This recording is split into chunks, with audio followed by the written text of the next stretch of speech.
So where do things stand now in terms of putting ads into the video on demand, and what are you guys trying to solve? Well, the problem is there are not too many platforms that put ad into video on demand in the cable infrastructure, and that's really one of the problems that we're trying to solve here. As customers want to control the viewing experience and watch the movie when they want to watch it, and as clearly their behavior of watching is now to a more of a viewer-controlled model. The problem for cable operators as well as the content providers supplying the cable is how can I get that content in the cable infrastructure in an on-demand environment, but get paid for that through an ad model. And today most of the video on demand models are mostly subscription-based.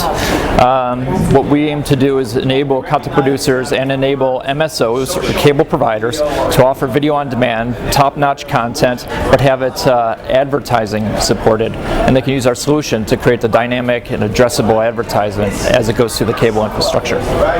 Most video on demand is premium content. Is there going to be a big demand for advertiser-supported VOD?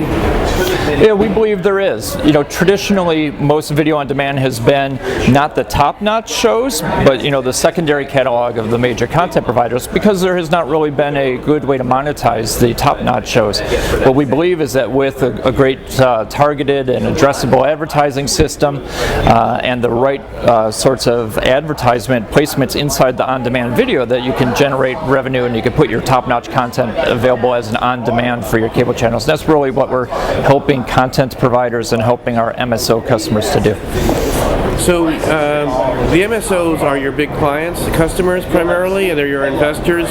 What's their stake in this? Yeah, obviously they're obviously they're investors in the company, as well as they're a very important client for us. There's really two pieces of client that at this point are very important for us. One is the MSOs and enabling their infrastructures and their plants to serve addressable advertising.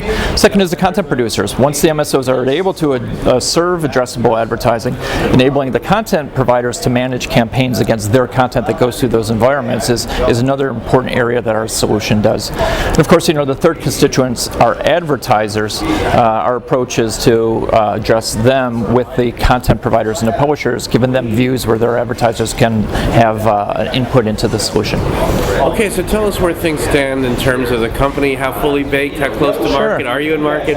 Give us a little sort of status report. Sure, we're in market. The company's been around for about 3 years now. We've been building out the solution to specs with some of our larger investors and customers. We have it up and launched. We have customers in broadband. Of course, our solution is cross-platform. It means we hit broadband, we hit video on demand in the cable environment. We started launching in broadband, have customers up and running on a number of different platforms in broadband, whether it's Move or Flash or Microsoft. Have customers deployed in those platforms.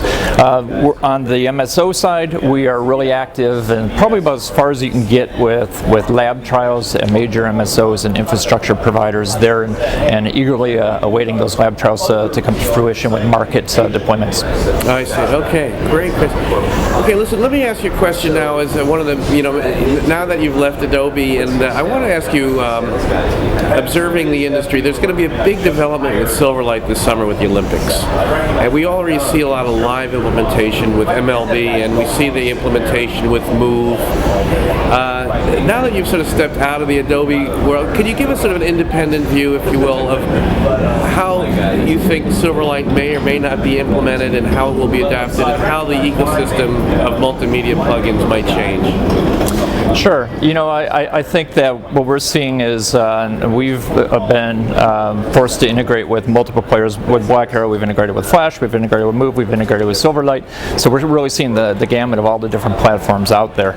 I would say, Silverlight shows a little bit of promise in what it could do, in particular with Move providing the delivery and the media as an element of Silverlight. I think it was probably a pretty good move, no pun intended, but Move has a good platform there. But also Adobe with Flash and its install base, and especially with the higher quality video that's afforded with and the lower price for streaming for Flash Media Server 3, we're really starting to see that business pick up in terms of our customers that are asking us to integrate. Still a lot of Flash out there, and I think that won't change for the foreseeable future.